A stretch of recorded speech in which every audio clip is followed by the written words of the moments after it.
Le Bugout est sans doute le couteau le plus vendu de la marque Benchmade. Et franchement, il allie toutes les qualités, légèreté, efficacité, un design réussi. Cependant, le couteau dont on va parler aujourd'hui le surpasse selon moi sur quasiment tous les points, et surtout au niveau du prix. J'ai nommé le Hamar Field Bro. Donc bonjour à tous et bienvenue pour une nouvelle vidéo. Aujourd'hui, présentation sur un couteau d'une marque qui est pas très connue, en tout cas j'ai pas très souvent vu ces modèles.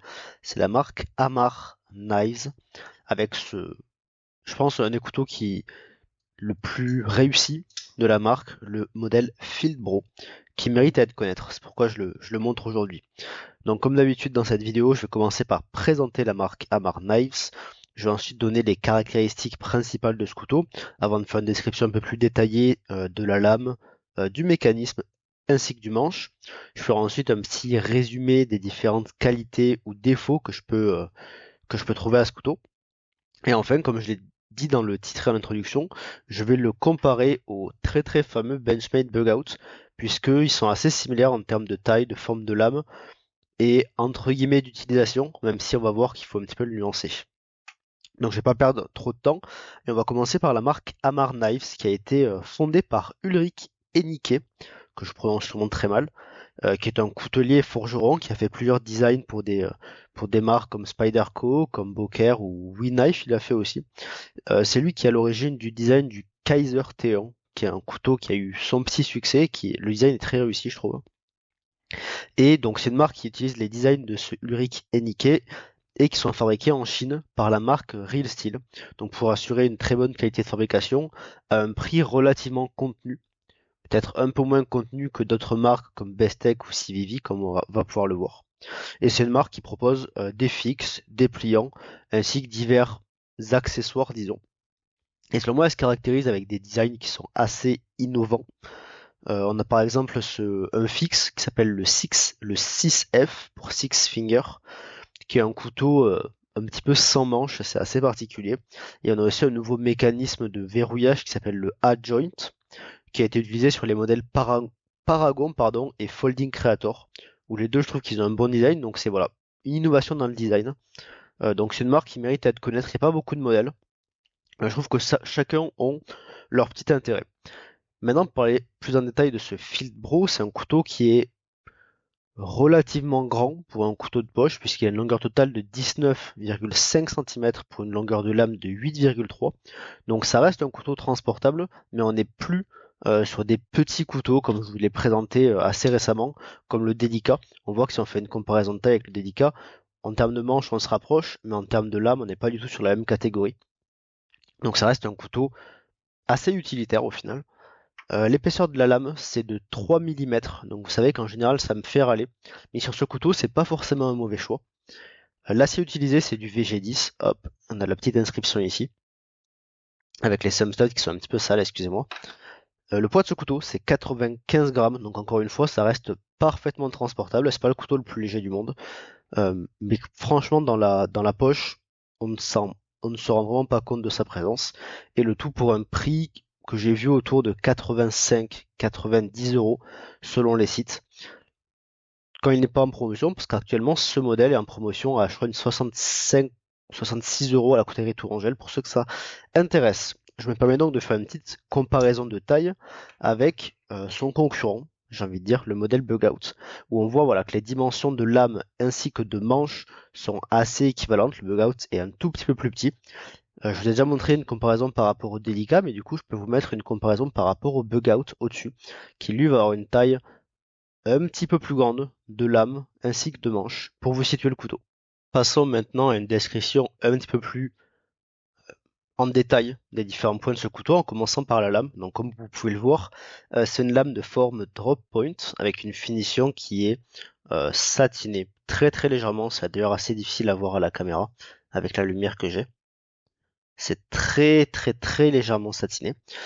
Cette forme de lame, c'est une forme que j'aime beaucoup parce que ça permet d'avoir une pointe qui est assez fine au final. On a une partie du tranchant qui est plate, qui va être très utile pour les tâches d'épluchage notamment, et une partie qui va être arrondie, qui est très pratique pour les coupes appuyées sur un support, sur une planche à découper ou dans une assiette, typiquement. C'est une lame qui est assez sobre et qui est assez polyvalente. Un point que j'aime beaucoup, c'est les moutures plates intégrales sur toute la hauteur de la lame. Ça permet une bonne géométrie de coupe en général. Et ce que moi j'apprécie beaucoup parce que j'utilise beaucoup mes couteaux pour la cuisine.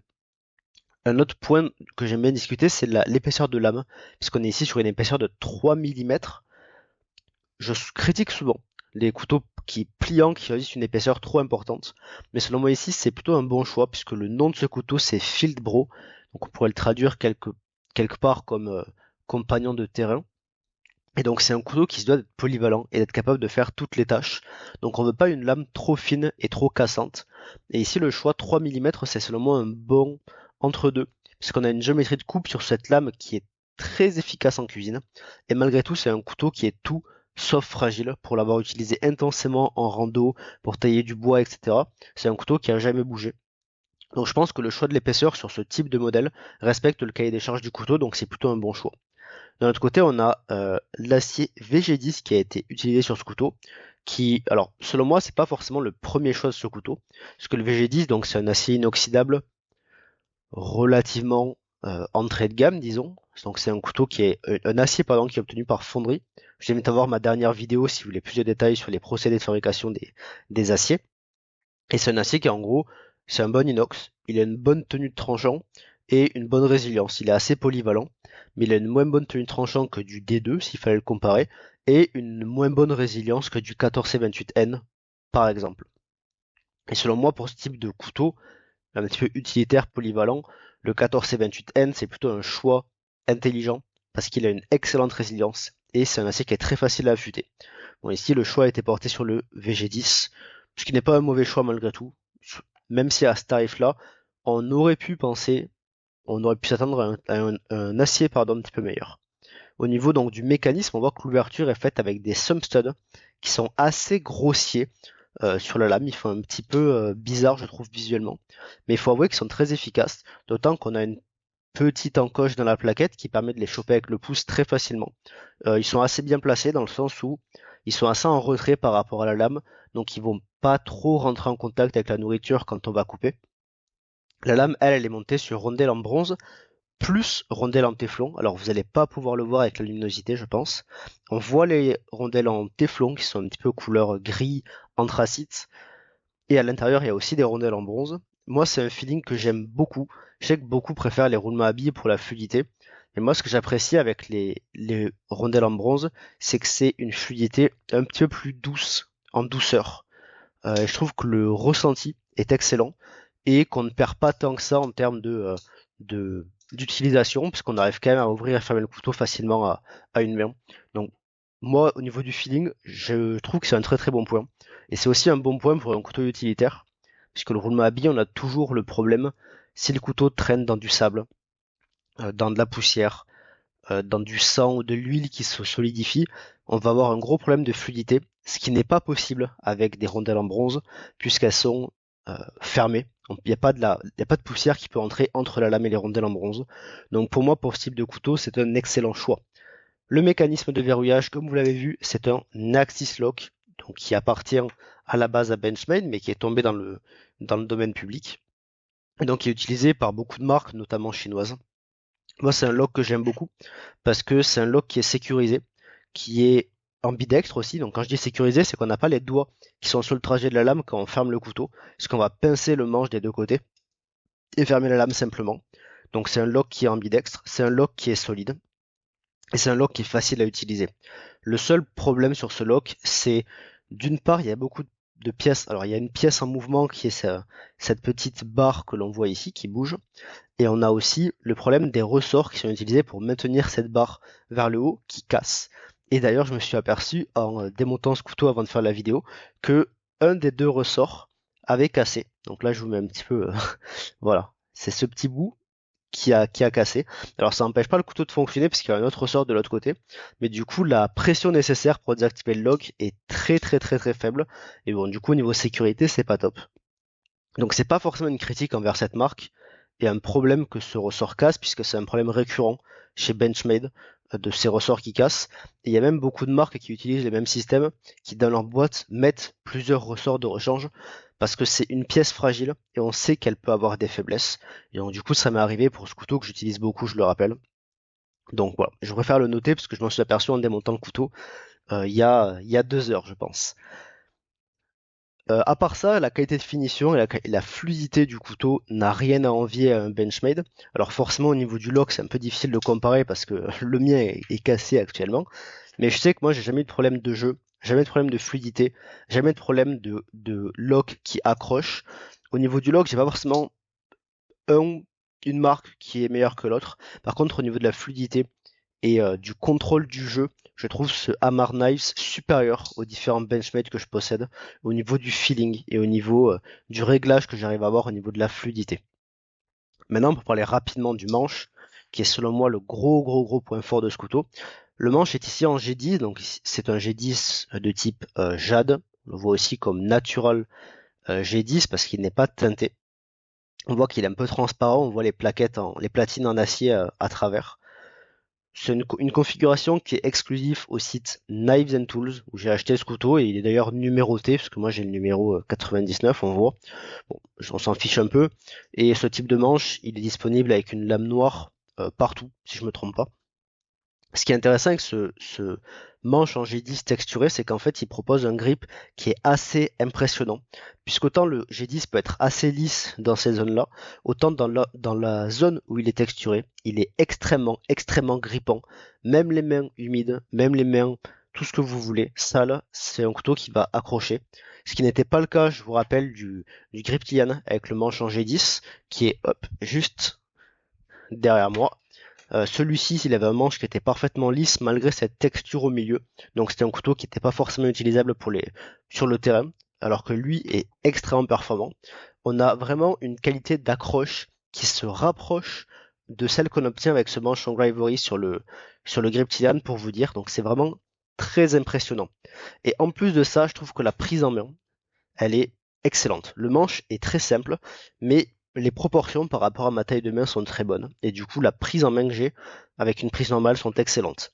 En prise inversée, par contre, c'est assez mauvais, pour être honnête, à cause de cette encoche qui crée un gros trou dans cet endroit de la main. Donc c'est pas forcément fait pour ça, mais en prise en main classique, je le trouve même supérieur au Griptilian, qui a un manche un petit peu trop grand pour mes tailles de main. Mais dans tous les cas, c'est une ergonomie qui est excellente. Le clip, je sais que beaucoup de gens portent leur couteau clippé dans une poche. On peut voir qu'il est incrusté dans les plaquettes et qu'il est réversible. Donc ça, je sais que c'est quelque chose que les gens apprécient. Et il a en plus un port qui est très discret, donc c'est plutôt un bon point. Et en plus de ça, pour réduire la taille et l'encombrement, on peut voir que les platines en acier sont incrustées à l'intérieur des plaquettes en G10, donc c'est plutôt un excellent point pour la légèreté et en plus sans pénaliser la résistance puisque c'est un manche que même en forçant de toutes mes forces, je n'arrive pas du tout à déformer et on a vraiment une sensation de solidité quand on a le couteau en main. Donc sur tous ces points de vue, c'est vraiment un couteau qui est excellent selon moi. Pour faire un petit résumé de ses qualités, on a tout d'abord une fabrication et des finitions qui sont excellentes, dignes de, j'ai envie de dire, de toutes ces marques chinoises qu'on voit apparaître sur le marché. En plus de ça, il a une ergonomie et une légèreté qui sont vraiment impressionnantes pour la taille du couteau. C'est extrêmement pratique. C'est un couteau qui est très transportable et qui est hyper pratique à utiliser, que ce soit en cuisine ou pour tailler du bois, couper des cordes en rando ou pour faire à manger. Donc c'est un couteau qui est ultra polyvalent grâce à sa lame qui est très efficace globalement dans tous les domaines. S'il fallait lui trouver des défauts, on aurait pu dire qu'une lame plus fine aurait pu être plus intéressante pour la préparation de nourriture. Mais ça, c'est un parti pris, je pense, du designer, donc je le considère pas vraiment comme un défaut. Il y a juste le prix. C'est vrai que ce couteau à 95 €, fabriqué en Chine, acier VG10 et manche en G10, c'est peut-être un petit peu cher. Et je pense que c'est pour ça qu'il a eu du mal à se vendre. Et c'est aussi pour ça que je l'ai présenté, puisque maintenant on le trouve assez souvent en promotion, et il devient du coup beaucoup plus intéressant selon moi. Et d'autant plus si on veut le comparer avec le Benchmade Bugout. Donc c'est comme j'ai dit, c'est des couteaux qui se comparent assez bien de par leur taille similaire, leur forme de lame similaire, et quelque part le mécanisme aussi qui est similaire. Donc je vais afficher à l'écran les différentes propriétés de ces deux couteaux en mettant à gauche le bug out et à droite le field bro. Et on voit que au niveau de l'épaisseur ou du poids, ce bug out est dans tous les cas plus petit que le field bro. Alors le problème du bug out, c'est qu'au niveau de l'ergonomie, il a un manche qui est très fin. Et du coup, c'est pas un couteau avec lequel on peut faire des tâches fortes. Mais il n'est pas prévu pour ça parce qu'il a une lame qui est hyper fine de 2,3 mm qui est très efficace pour toutes les coupes de détail et les coupes en cuisine. Au niveau du poids, du coup, il est forcément plus léger. L'acier utilisé est supérieur puisque sur ce bug out en version de base, c'est un acier S30V qui, pour être honnête, est supérieur sur tous les points par rapport au VG10. C'est un meilleur inox, il a une meilleure tenue de tranchant, il a aussi une meilleure résilience, même si ça se vaut à peu près, je crois. Le seul problème, c'est que c'est un petit peu plus difficile à affûter, le S30V. Mais à part ça, c'est un acier qui est supérieur globalement sur tous les points. Par contre, là où le field bro va vraiment briller, c'est au niveau de l'ergonomie, au niveau des finitions et au niveau de la qualité du manche. Je trouve que c'est un couteau qui est vraiment exceptionnel sur ces points de vue-là. Et le tout à seulement la moitié du prix du bug out, puisque le bug out, quand il est sorti, on le trouvait autour de 120-125 euros. Et là, je l'ai vu à 160 euros. C'est assez terrifiant pour un couteau avec un acier S30V et un manche en gras ivory, donc qui est simplement du plastique avec de la fibre de verre à l'intérieur. 160 euros, c'est assez délirant comme prix. Et ne serait-ce que pour ça, je trouve que le Filbro est une sacrée alternative. Pour conclure sur cette vidéo, je pourrais dire que le bug out, c'est un meilleur couteau pour ce qui est de l'encombrement, pour ce qui est du poids, ou pour ce qui est de la finesse de sa lame, mais qu'accepter ces 3 points, le Filbro est meilleur, en fait, sur tous les points. C'est un couteau qui est, je pense, que c'est le couteau le plus polyvalent que je possède, simplement. Il a fait toutes mes randonnées, tous mes bricolages. C'est un couteau que j'utilise souvent en cuisine, et en plus, il est très abordable par rapport au bug out, pour coûter 2 fois moins cher sans promotion sur ce couteau. Donc voilà, pour moi il est supérieur sur tous les points. Même si en écrivant la vidéo, je me suis rendu compte qu'en fait ce Filbro était un petit peu un entre-deux entre le bug out d'un côté pour sa praticité, sa légèreté, sa lame qui est très efficace pour les tâches de détail et le modèle Griptilian de Benchmade qui lui est un couteau qui est beaucoup plus gros, beaucoup plus massif, qui est plus destiné à des tâches lourdes, ce que le Hammer Knife sera tout à fait capable de faire grâce à son ergonomie, son manche qui est excellent, ainsi que sa lame polyvalente. Donc c'est un peu un entre-deux entre ces deux couteaux de la marque Benchmade, mais à un prix qui est beaucoup plus accessible. Et c'est un couteau qui est selon moi trop méconnu, et c'est pour ça que je voulais vous le présenter aujourd'hui. Et donc comme vous l'avez compris, c'est un couteau que je vous recommande chaleureusement, d'autant que je le répète, je l'ai vu en promotion, on l'a coûté Tourangelle pour 66 euros, pour ceux que ça intéresse, et je trouve que c'est vraiment un excellent choix à ce tarif. Voilà, je vais m'arrêter ici, j'ai beaucoup trop parlé, je pense. Je vous remercie d'avoir écouté la vidéo. N'hésitez pas à mettre un j'aime si vous avez apprécié.